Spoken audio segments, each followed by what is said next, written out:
Good morning. This is Akashvani. I'm Anuja Kumar with the World News.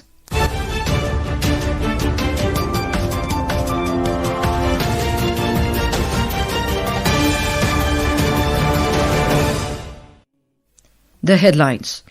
President Draupadi Murmu grants assent to Shanti Bill passed by Parliament during winter session.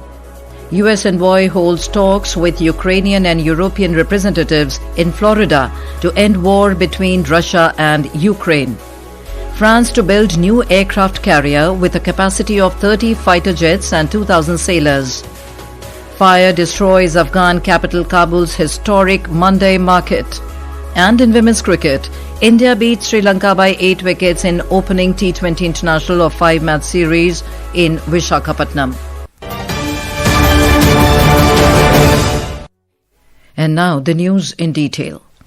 President Draupadi Murmu has granted assent to the Sustainable Harnessing and Advancement of Nuclear Energy for Transforming India, Shanti Bill, passed by the Parliament during the winter session. The bill subsumes all laws dealing with the civil nuclear sector and also opens it up for participation by private players.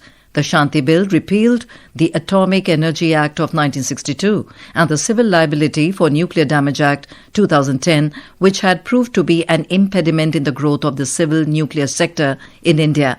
The law enables private companies and joint ventures to build, own, operate and decommission nuclear power plants under a license from the government. More from our correspondent. The Sustainable Harnessing and Advancement of Nuclear Energy for Transforming India Shanti Act 2025 consolidates and modernizes India's nuclear legal framework. It enables limited private participation in the nuclear sector under regulatory oversight. It strengthens statutory regulation by granting statutory recognition to the Atomic Energy Regulatory Board. It supports India's clean energy transition and the long-term objective of achieving 100 gigawatt nuclear energy capacity by 2047. India's nuclear energy program has maintained a steady role in the country's electricity mix and is now poised for significant expansion. The present nuclear energy capacity stands at 8.78 gigawatt, with the indigenous 700 megawatt and 1000 megawatt reactors being developed through international cooperation. The capacity is projected to rise to over 22 gigawatt by 2031-32. The Shanti Act stands as a pivotal step in shaping the next phase of India's nuclear journey. Anupam Mishra, Akashvani News, Delhi.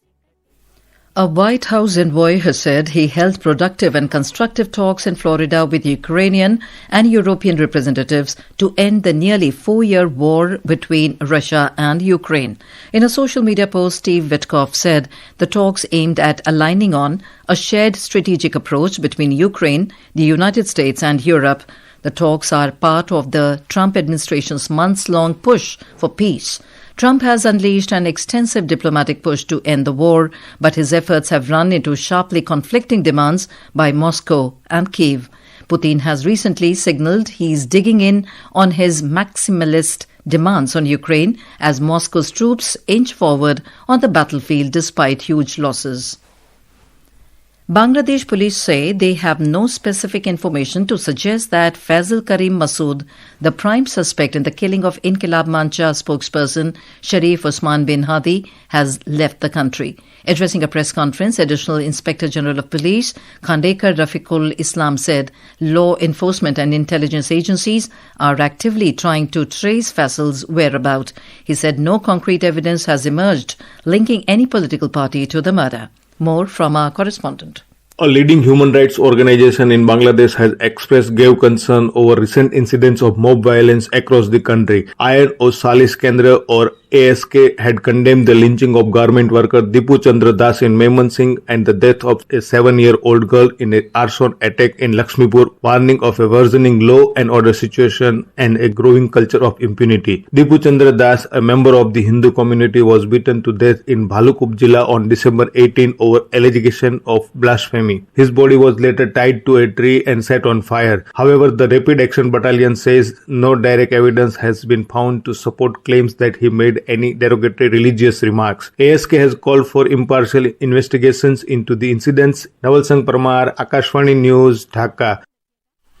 In Pakistan, over 1,300 police officers and security personnel have been deployed in Rawalpindi to maintain law and order situation ahead of the possible Pakistan Tehreek-e-Insaf protest. The deployment of police and security personnel comes after former Pakistan Prime Minister Imran Khan urged his supporters to gear up for countrywide protests following a 17-year jail term handed to him and his wife Bushra Bibi in the Tosh Khana II corruption case. In a statement, Pakistan Tehreek-e-Insaf Party said mobilization orders have been issued across provinces ahead of the synchronized protests.